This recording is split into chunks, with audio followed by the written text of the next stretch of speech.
Si wifey na namimili ng susuotin ni Daddy. He's someone special. Narito at panoorin.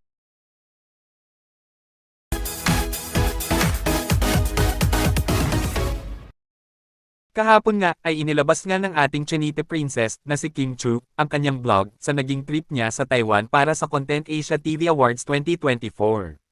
Namataan nga ng mga netizens sa isang parte ng vlog habang nagsha-shopping ang pagbisita ni Kimi sa Pasnormal Studios na isang international cycling store upang mamili ng mga cycling outfit. At napansin o nakita nga dito ng mga netizens ay naging outfit ni Paolo Avellino noong nagbiking sila ni Kimi sa Vermosa, Cavite. At ang haka-haka o spekulasyon nga ng mga netizens na ang sinuot na cycling outfit ni Daddy Paolo ay bigay o regalo di umano sa kanya ni Kimi. Dahil nga dito, ay hindi nga napigilan ng netizens, lalong-lalo na ng mga solid Kim Pao fans at supporters, na kiligin at magpahayag ng kanilang komento patungkol dito.